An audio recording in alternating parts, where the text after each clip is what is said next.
O grande erro dos advogados, eu vou ressaltar aqui, qual é?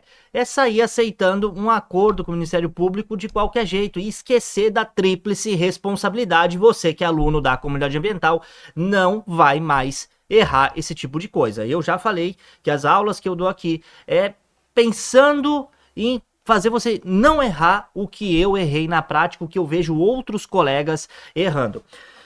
Tríplice responsabilidade: criminal, administrativa e civil. Então, não adianta você aceitar um acordo na esfera penal, por exemplo, quando nós temos uma infração administrativa que também configura crime ambiental, uma infração, um crime ambiental de construção em APP. Quando o auto de infração é lavrado, o Ministério Público é comunicado, se entender que aquilo é um crime ambiental, vai propor ação penal e geralmente propõe. Acontece que esse crime ambiental de construção em área de preservação permanente, por exemplo, em um local proibido, tem uma pena muito baixa e é possível fazer a transação penal.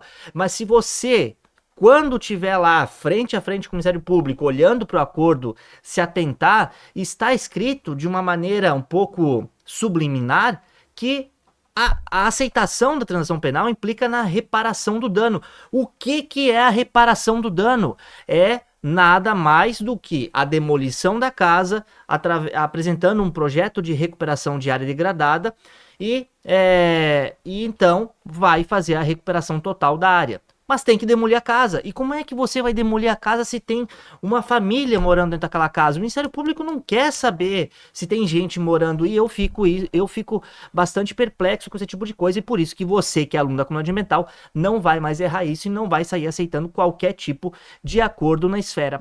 Professor, como é que eu vou fazer a resposta à acusação? Muito simples, eu tenho uma aula aqui na comunidade ambiental minha sobre como fazer a resposta à acusação e tem alguns modelos lá de resposta à acusação que eu elenquei para você verificar.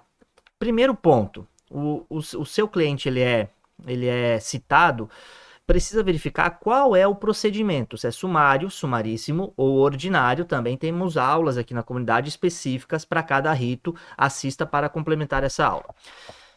Verificado qual é o rito, por exemplo, o rito é o sumário. Então, o prazo de resposta à acusação é de 10 dias escrito. Nessa resposta à acusação, eu sugiro você, ressaltando o que eu já falei na aula sobre como fazer uma resposta à acusação, eu sugiro você apenas adentrar nas preliminares de defesa. Por quê?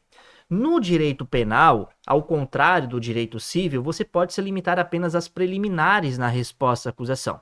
Lembrando que lá na contestação civil, você precisa elencar toda a matéria de defesa na contestação sob pena de preclusão. No direito penal não é assim, fica tranquilo. Na aula sobre resposta à acusação, eu explico exatamente como fazer essa resposta à acusação da melhor maneira possível. Nesse julgado que a gente está vendo aqui na tela, você pode ver que a pessoa jurídica ela foi condenada pelo crime ambiental. Agora volta aqui para mim.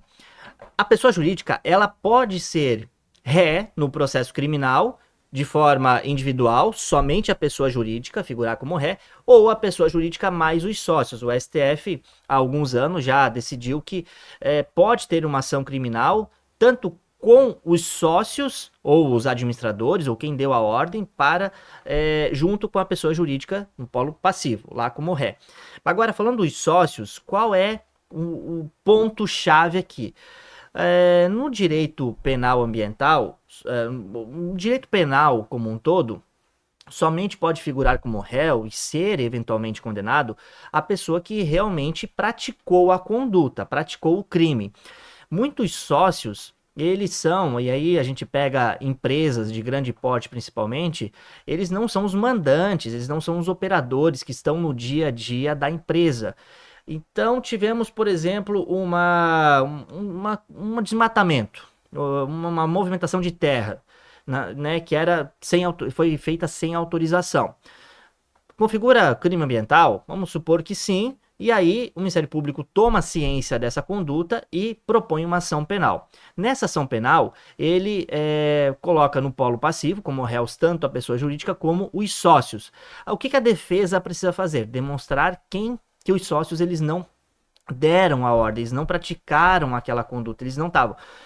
E aí você pode até impetrar um habeas corpus, mas cá entre nós, a jurisprudência está um pouco difícil nesse ponto e provavelmente o tribunal, né, ou até mesmo o STJ, ele vai dizer o seguinte, que é necessária a instrução processual para verificar se realmente os sócios não deram, porque essas provas de quem deu a ordem, o que foi feito, quem praticou realmente o crime, vai ser apurado durante a instrução processual. Instrução processual, audiência de instrução e julgamento. E aí que é importante que durante a resposta à acusação, você arrole as testemunhas de defesa. Na resposta à acusação, você precisa, eu falava aqui que você pode ser genérico na resposta à acusação, se limitar apenas às preliminares.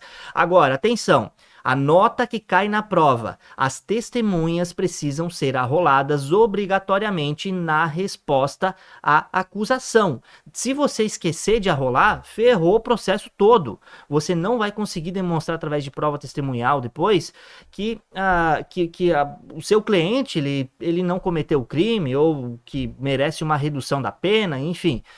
É importante que você se atente. Prova testemunhal tem que ser arrolada na resposta à acusação. E aí, na instrução, como na pessoa jurídica, você vai demonstrar através dessa prova testemunhal, que aqueles réus, pessoas físicas, não deram a ordem, não estavam envolvidos diretamente com a operação da empresa e, portanto, eles devem ser absolvidos. A nota que cai na prova.